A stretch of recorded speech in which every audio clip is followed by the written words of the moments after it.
오늘 본문은 3, 4절까지 이어지는 신령한 복에 대한 사도 바울의 계시적 설명의 세 번째 부분, 시즌 3 최종 마무리 짓는 내용입니다.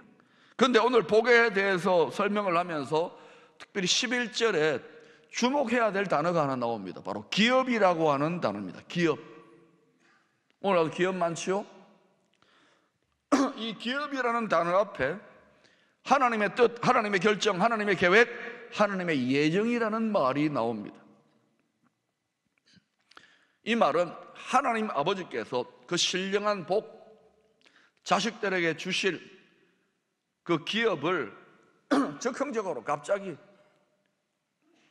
옛다 복 받아라, 옛다 기업 받아라고 던져두듯이 우연히 던져주는 것이 아니라는 것입니다. 이미 창세전에 시간과 공간을 초월하시는 전능하신 하나님 가능합니다. 창세전에 자기 자식들에게 이 신령한 복, 이 기업을 주시기로 결정, 계획, 예정, 결단하셨다는 것입니다. 그러니까 이 하나님의 약속을 믿고 이 하나님의 계획을 믿고 끝까지 견디는 성도는 반드시 하나님의 뜻, 계획, 예정, 결정대로 반드시 그 기업을, 그 복을, 마침내 복을 받게 되어 있는 것입니다. 그렇다면 도대체 모든 만물의 주인이시오 만왕의 왕이신, 우주 만물의 왕이신 하나님 아버지께서 그 자식된 성도들, 우리들에게 주실 기업이 도대체 뭐냐 이거예요. 주셨고 주실 것인데 여러분 기업 받았습니까? 아멘 소리를 안 받은 것 같아요. 아주 완전하게 누리고 실상으로 받지는 못했지만 문서로 적혀 있습니다. 도장 찍어진 거예요. 여러분 집에 입주에 들어가서 살기 전에 집 문서 사인하고 도장 찍습니까? 안 찍습니까? 여러분 문서 받았습니까? 안 받았습니까? 그게 기업이에요. 그런데도 세상에 좀 큰 집에 들어가는 집 문서 하나 받아도 좋아가지고 언제 들어가나 이러고 있는데 받아놓고서는 이 집 싫은가 봐요. 그 집 진짜 좋은 집인데 영원토록 누릴 집인데 기업이 뭐냐 이거예요. 요즘 이 예민하고 민감한 시기에 아주 절묘한 타이밍에 한국의 어느 재벌 기업의 두 자녀도 다시금 새삼스럽게 널리 알려진 사실인데 땅콩과 물병으로 주목을 받고 있어요. 아마도 견과류 재벌인지 생수 재벌인지는 모르겠습니다. 왜 그 자녀들이, 그 자식들이 그렇게 안하무인 난폭해졌을까요? 내가 이래봬도 우리 부모의 기업을 물려받을 상속자들이야. 그런데 얼마나 기고만장하겠습니까? 상속자들이 아니었다면, 부모가 재벌이 아니었다면 절대 그러지 못할 것입니다. 사랑 여러분, 제가 여러분에 뭐 하나 물어볼 테니까 여러분 대답해 보세요. 약간 반말투로 해야 맛이 나기 때문에 제가 물어볼게요. 용서하세요. 너 아버지 뭐 하시노?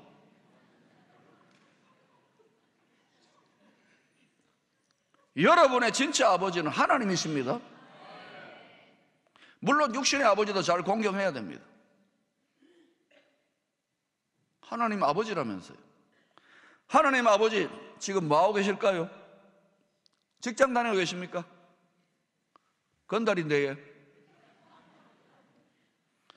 비록 이 세상에서 죄의 후유증으로 얽매여 있고 짓눌려 있고 감옥에 갇힌 것처럼 병들고 스트레스로 탄식하며 살아간다고 하더라도 무릎이 아프고 아이고 낡아져가고 기계가 점점 고장나 가더라도 약을 한 주먹을 먹어야 되더라도 저와 여러분 예수 그리스도를 믿는 자녀들은 하나님의 상속자, 만왕의 왕, 우주의 황제의 황태자라는 정체성과 자존심을 절대로 버리면 안 됩니다. 감옥에 갇혀 있어도 호랑이 새끼는 호랑이 새끼예요. 황태자는 황태자인 거예요. 그런데 뭐 밥 한 그릇에 막 구차하게 이러지 말라고요. 황태자는 자존심 먹고 살아요. 오늘 예배 드리고 나가시는 여러분들에게 제가 땅콩과 생수병을 준비해 놓았으니까, 준비하러 했는데 아직 준비 못했을지도 몰라요. 제대로 그걸 들고 가서 목에 힘 주시기를 바랍니다. 우리 아버지가 누군데? 내가 이래봬도 상속자인데.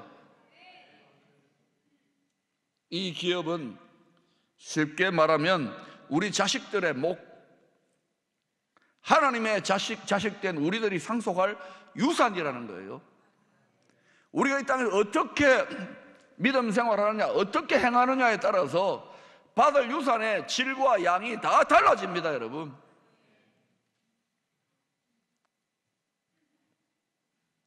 여기서 여러분 미꾸라지처럼 맨날 팍팍팍 다니고 주님 속만 썩이는 분들, 예수 믿는다고 물론 자식이니까 갈 수 있겠지만 생각해 보세요. 그분과 주를 위하여 매 순간 선교지에서 피 흘리며 또는 영적 전선의 일선에서 정말 죽으면 죽으라고 충성하고, 우리 교회에서 그런 분들 많잖아요. 그렇게 섬기시는 분들하고 똑같이 천국의 유업과 상급과 유산을 누린다면 그게 공평하겠습니까? 똑같이 그 영광이 같던 공평하겠습니까? 13절에 보면 진리의 말씀, 구원의 예수 복음을 듣고 믿는 믿음 안에서 이 기업 하나님 아버지가 내 자식들에게 준다고 도장을 쫙 찍었어요. 이건 공정 보증이라는 거예요. 보증. 누구도 빼앗을 수 없고 누구도 시비 못 걸어요. 재벌 아들 딸들이, 조상들이, 부모님들이 기업을 일으키고 어마어마한 재산을 축적했습니다. 그걸 어떻게 하겠습니까? 넘줍니까? 넘주는 재벌들은 거의 천연기념물이죠. 다 어때요? 결국은 자기 자식들 줘요. 미국의 대단한 재벌들은 보니까 딱 자식들이 변질되고 땅콩이나 물병 안 할 정도로 딱 이렇게 적당하게 주더라고요. 여러분, 자녀들에게 돈과 물질과 세상의 높은 자리 주는 게, 철밥통 주는 게 지혜로운 부모가 아닙니다. 우리가 짐승이라면은, 오직 먹고 살고 이 세상이라면은 그거 주는 게 대책이지만은요, 집장만 해주고 돈, 상속물, 이게 제일 좋은 부모가 아니에요. 그거 하십시오. 하지 말라는 게 아닙니다. 해야 됩니다. 그런데 자녀들에게 더 우선적으로 줘야 될 것이 정신적인 바른 가치, 똑바른 생각, 똑바른 인격, 다시 말하면 예수 단디 믿는 신앙이다 이거예요. 이거 무너지고 아무리 배우고 아무리 권세를 잡아보세요, 다 엉뚱한 감옥에 가 있는 거 아닙니까? 그러니 부모들 우상을 깨세요. 그래야 자식을 바로 세우게 됩니다. 이 자식들이, 부모들이 막대한 재산과 거대한 기업을 이룰 때 자기들이 노력한 게 뭐 있습니까? 거의 없죠. 그런데도 누리고 갑질입니다. 왜요? 그저 금수저, 다이아몬드 수저를 입에 물고 태어났기 때문에 그래요. 그거는 야단치고 교육하면 되는 거예요. 그건 너무 그렇게 하지 마세요. 그리고 여러분들이 그런 복을 받아 누릴 때 여러분 그렇게 하지 마세요. 그런데도 이 아이들이 하나도 자기들이 한 게 없는데도 재벌가의 부모들은 피땀 흘려 번 돈, 그 재산을 한 푼이라도, 하나라도 더 자식들에게 물려주려고 온갖 시도를 다 합니다. 그런데 예수 믿는 집안, 예수 믿는 자녀들, 여러분이 남겨놓고 많은 재산과 권세와 명예를 남겨놓고 화환이 몇백 개가 줄을 늘어섰다고 하십시다. 그리고 죽었을 때 그 자식들이 여러분의 영정 앞에서 서로 물고 뜯고 싸우지 않을까요? 잘 생각하세요. 예수 믿고 화목한 가정도 있지만 예수 믿는 신앙의 가치관이 무엇인지 제대로 들어가지 않은 자녀들, 우상 숭배를 예수 믿고 여전히 돈, 섹스, 권력이라고 하는 바알을 여전히 교회는 왔다 갔다 하면 숭배하는 자녀들은요, 반드시 자녀들이요, 그런 위대한 부모 죽고 나면 왼수입니다. 왼수. 쳐다보지도 않고 말도 안 합니다. 안 그렇던가요? 예수 믿어도 별 볼이 없다고요? 아닙니다. 예수 신앙이 잘못되었고 우상 숭배적 신앙이지. 그런 분들이 하늘에 이 땅에서 잘 먹고 잘 살고 하늘의 영광을 누린다고요? 정신 차려! 얼차려! 영혼 차리세요. 우리 하나님 아버지 마음도 비슷합니다. 자식을 위해서라면 몽땅 다 주고 싶어요. 온갖 방법을 다 강구해서. 그런데 하나님은 합법입니다. 천국의 법, 하나님이 공의로운 분이기 때문에 자기 성품을 거슬러 법대로 하십니다. 그 법대로 하는 게 뭐냐? 나쁜 놈들, 사기꾼들이 쉽게 빼앗아 가지 못하도록 이 계획을 딱 문서로 정해놓고, 성경이 문서입니다. 그러니까 성령으로 도장을 빡 찍어버렸어요. 보정입니다. 보정, 공정입니다. 우주적, 천국적 최고 권세자의 공정입니다. 황제가, 우주에서 제일 높은 황제가 도장 옥새를 찍어버렸어요. 그 시비를 걸 수 있습니까? 없습니까? 있습니까? 없습니까? 짐이 법이다 되는 거예요. 이 세상의 왕들은 법을 이상하게 만들고 악법도 만들지만 하나님은요 항상 선하십니다. 완전하신 법으로 제정하셨어요. 그래서 원수 마귀가 와가지고 뭐 어떻게 참소를 하고 꾀를 부려가지고 빼앗아 가려고 하더라도 이 자식들이 아직 연약하고 순진하고 흔들리고 믿음이 작지만 실력이 별로 없지만은 끝까지 그래도 믿어보려고, 이 약속을 믿어보려고, 이게 믿어지는 게 기적이거든요. 이걸 끝까지 움켜쥐고 붙들어가는 자식들 어때요? 법대로, 도장 찍어준 대로, 하나님의 상속법대로 반드시 그것이 마침내 내게 됩니다. 내가 다스리고 내 마음대로고 내가 누리게 됩니다. 내 마음대로지만 하나님 마음대로 내가 누리며 영생 복락을 누리게 되어 있다 이거예요. 그런데도요, 대부분 하나님을 믿는다고 하는 자식들이 이 하나님 아버지가 주시는 천국의 유산에서 별로 관심이 없습니다. 다 어때요? 훨씬 더 많은 사람들이 몇십 년도 못 누릴 이 땅, 이 썩을 세상, 이 썩을 육신의 영광, 쾌락, 자기 의로움, 즐거움, 명예, 권세, 여기에 마음을 다해, 힘을 다해, 목숨을 다해, 뜻을 다해 집착합니다. 야곱이라는 사람은요 별명이 움켜쥐는 자입니다. 야곱이 하나님을 믿었잖아요. 그런데도 온갖 죽을 고생을 하고 나중에는 환도뼈가 어그러졌어요. 그 정도로 움켜졌다는 거예요. 죽어도 안 놓습니다. 정말 위대한 설교자의 설교를 15년, 100년을, 1000년을 들었는데도 못 놓는다 하고 움켜쥐고 있는 거예요. 하나님이 환도뼈를 어그러뜨려 버리는 거예요. 사건을 주셔요. 고난과 시련과 혼란을 통하여 가지고 이 세상 것들, 내가 움켜쥐는 것들, 정내미가 뚝 떨어지게 하는 거예요. 그리고 그때 비로소 위를 쳐다봐요. 하나님의 기업을 봐요. 여러분의 신앙의 모든 관심과 마음이 어디에 가 있습니까? 콩밭이 어디입니까?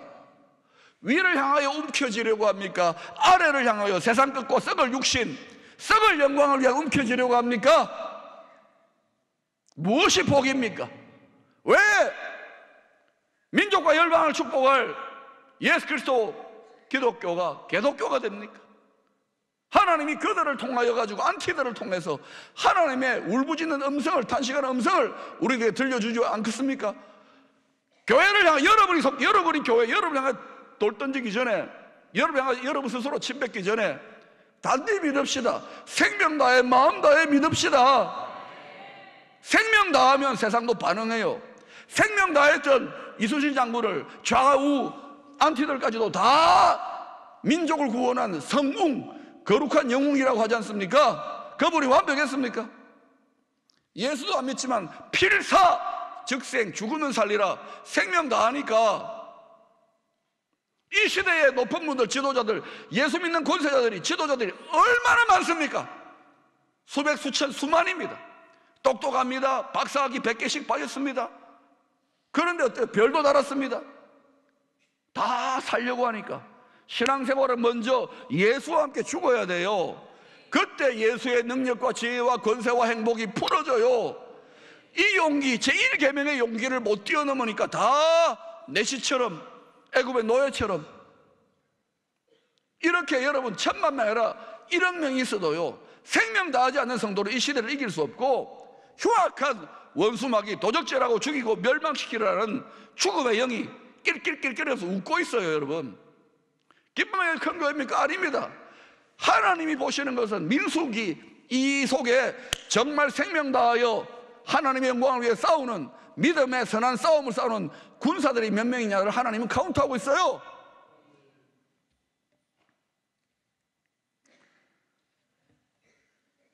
이 자식들이 이 세상에 별것도 아닌 한 30년 누립니까? 10년 누립니까?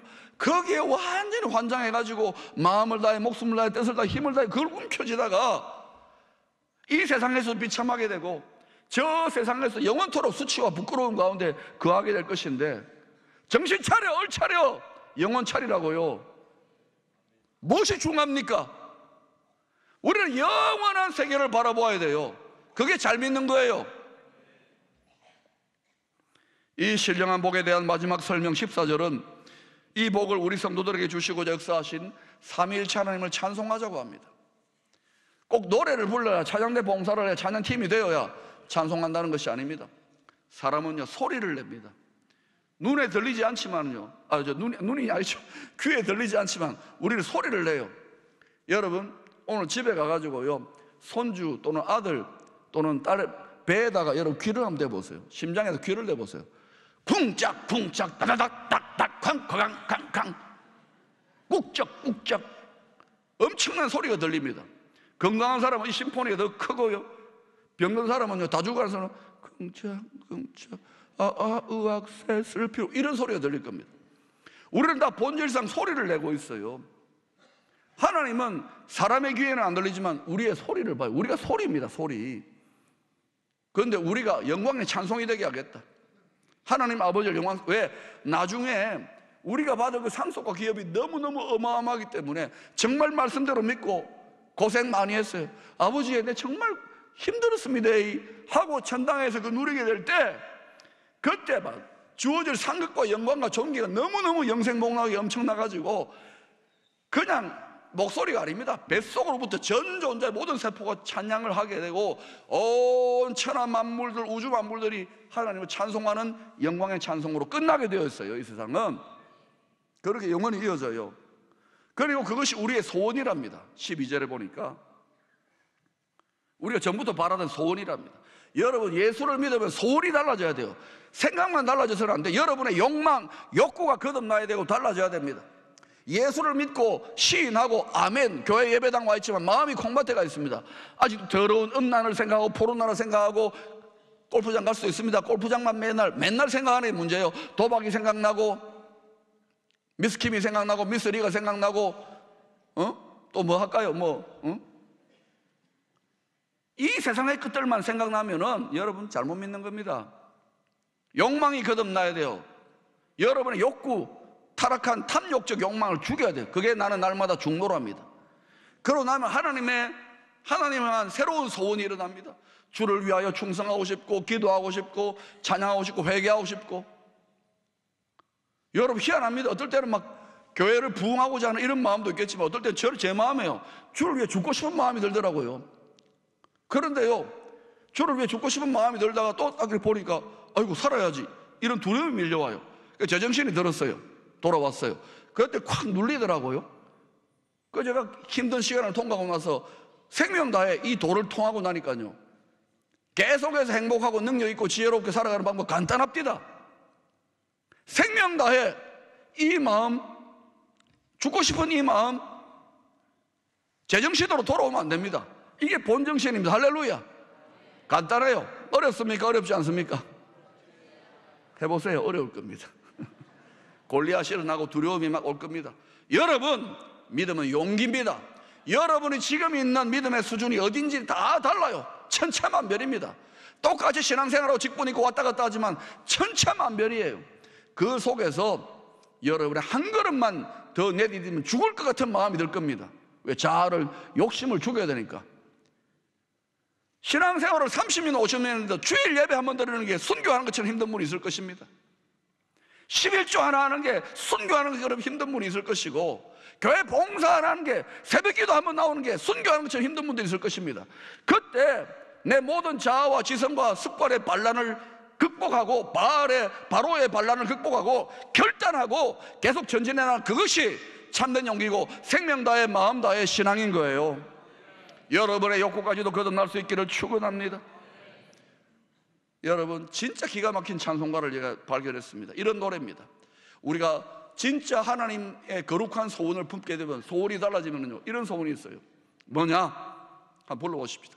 엄마 앞에서 짝짝꿍, 아빠 앞에서 짝, 같이 하세요. 한숨에 잠자고 아빠 주름살 펴져라, 햇님 보면서 짝짝꿍, 도리도리 짝짝꿍, 우리 엄마가 웃는다, 우리 아빠가 웃는다. 사랑하는 여러분, 죄로 인해 망해가는 이 세상과 온 인류를 바라보면서 자기 자식들입니다. 우리 아빠 너무 괴로운 거예요. 너무너무 탄식하는 거예요. 그러나 삼위일체 하나님의 충만한 사랑으로 하나님은 날마다 새롭게 또 무한한 사랑으로 극복하십니다만, 우리가 별것도 아니지만 자기 십자가 지고 주님 앞에 엄마 아빠, 우리가 헌신하고 생명 다해 순교하는 것 전부 다 이것밖에 안 돼요. 그러나 그거 보고 수심이 가득한 엄마 아빠가 얼굴을 환하게 웃는 거, 그게 거룩한 소원입니다. 오늘 집에 가서 숙제입니다. 엄마 앞에서, 하나님 아빠 앞에서 해보세요. 해보십시오. 이사야 43장 21절에는 이런 말씀이 나옵니다. 이 백성은 내가 나를 위하여 지었나니 나를 찬송하게 하려 함이니라. 여러분, no cross, no crown입니다. 찬송, 오늘 너무너무 찬양 잘했습니다. 여러분도 찬양 많이 부르지요. 영감 있고 필이 꽂히고 감성 충만하고 필 꽂히고 눈물 나는 찬양 중요합니다만, 여러분, 하나님이 진짜로 영광 받으시는 찬송은 뭐냐? 십자가입니다. 자기 십자가입니다. 주님이 십자가 지고 갔을 때에 우주에서 가장 큰 영광을 하나님이 거두신 거예요. 그래서 내가 인자가 영광을 거둘 때가 왔노라 했습니다. 이런 찬송이 있죠. 십자가로 가까이 나를 이끄시고 거기 흘린 보혈로 정케하옵소서. 십자가 무한 영광일세. 요단강을 건넌 후 무한 영광일세. 사랑하는 여러분, 천박한 소리만에, 목소리만에 천박한 찬양을 집어치우세요. 여러분이 하나님께 영광 돌리는 그 영광의 무게와 넓이는, 그 영광의 권세와 밝기는 우리가 이때 어떤 자기 십자가를 지고 가느냐. 사도 바울은 이 비밀을 알았기 때문에 이 세상들 다 버려버렸어요. 바울은 속된 말로 예수 믿고 팔자 베렸습니다. 그런데도 바울이 비참할 것 개죽음 당했을까요? 아닙니다. 저는 바울에게 베푸신 그 은혜가 너무 부럽습니다. 분명히 하늘에 가보세요. 우리보다 훨씬 더 영광스러운 높은 권세자로 자랐다. 박 목사야, 수고했다. 우리 몫에 태인 자기 십자가 버리지 마세요. 어디선가 여러분 유혹받아 버렸을지도 모릅니다. 여러분이 주의 몸된 교회를 위하여, 이 나라와 민족을 위하여, 주님의 나라와 의를 위하여 여러분의 귀한 것들을 자기 십자가를 지고 제대로 한번 고난도 당하고 상처도 받아보고 어려움을 겪어봤습니까? 그때 불평하지 마시고 달개지고 기쁨으로 즐거운 마음으로 십자가 지고 가게 될 때 그것 하나님 바라보시고 감격하여 영광을 베푸시고 여러분의 필요한 모든 능력과 은사와 권세를 번영을 주신다고 믿습니다.